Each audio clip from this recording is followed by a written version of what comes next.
E nós recebemos aqui no estúdio para comentar o valor da cesta básica, o economista e pesquisador do NUPS, Edson Trajano. Trajano, muito obrigado pela presença aqui mais uma vez. Obrigado a vocês.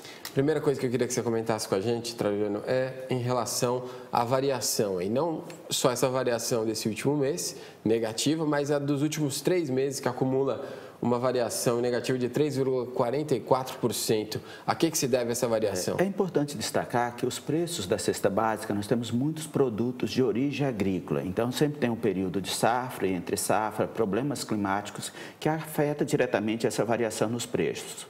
Por exemplo, o NUPS faz essa pesquisa há 24 anos. Em março de 2019, nós tivemos a maior alta nos preços da cesta básica, 5,45%, isso nas 4 cidades do Vale do Paraíba, essa média. E agora, o que nós observamos? Os preços estão voltando à normalidade. O consumidor vai lembrar que lá em março, o quilo do feijão estava sendo vendido a mais ou menos R$10. Tomate, quase isso também. A batata por volta de R$7. Agora, com a safra voltando à normalidade, a consequência é que os preços também acabam recuando. E essa queda consecutiva nesses 3 últimos meses é consequência desse fator. Isso também a gente consegue colocar no contexto dos últimos 12 meses, onde a variação aí é de um aumento de mais de 9%. Então, nós precisamos destacar que mesmo com essa queda desses 3 últimos meses, na comparação de julho desse ano com julho do ano passado, ainda o aumento nos preços o aumento do preço da cesta básica é 3 vezes maior do que a média da inflação.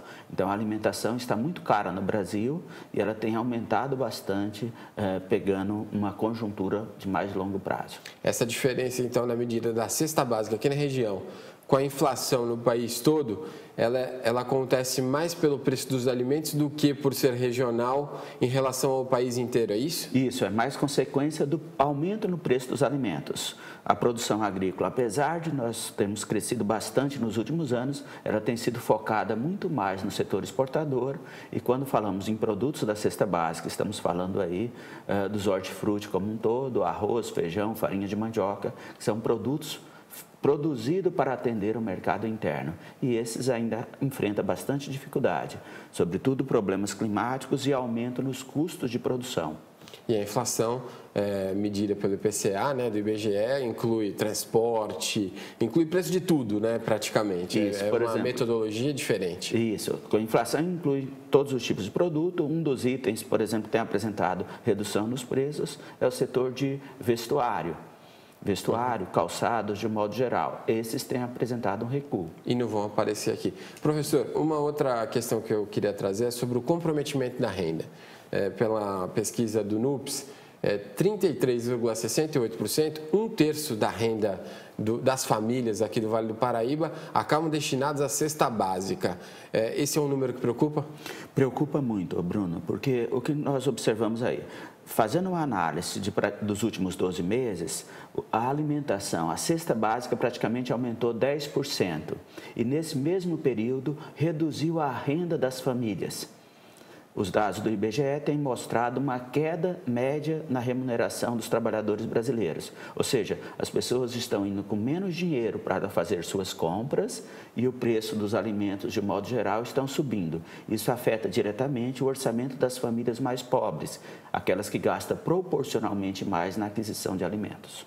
A gente viu alguns produtos aí com uma variação positiva, uma variação negativa na reportagem que a gente mostrou antes aqui, mas eu queria que você destacasse para a gente aqui a questão do leite e dos derivados do leite, que você vinha comentando que geralmente tem uma variação positiva e nesse período do ano não está tendo, é isso? Esse ano nós tivemos uma surpresa em relação à cadeia produtiva do leite, uma boa notícia para os consumidores, que os preços não subiram no período de inverno. Todos os anos, normalmente no inverno, há uma alta muito significativa. Isso é ruim porque tem um peso muito grande nas famílias de baixa renda, principalmente aquelas que consomem mais leite. E por que não está acontecendo esse movimento esse ano? Tem alguma explicação? Provavelmente em consequência de uma maior importação de leite dos países do Mercosul. Isso tem abastecido o mercado e também no mercado interno nós temos tido uma boa oferta do produto. Esse ano a seca não está tão intensa e principalmente nós temos inovações tecnológicas que têm aumentado muito a produtividade do setor leiteiro brasileiro. E desses produtos que estão com variação positiva mais forte, como o mamão, a cebola, farinha de mandioca, tem alguma explicação para isso? É muito em consequência da oferta e procura em período de safra e entre safra. O preço do mamão, por exemplo, disparou nos supermercados da região. Em vários estabelecimentos, eles não estão mais oferecendo produto. 30% de aumento. Isso. E chega a um preço absurdo, mesmo em comparação aos períodos anteriores.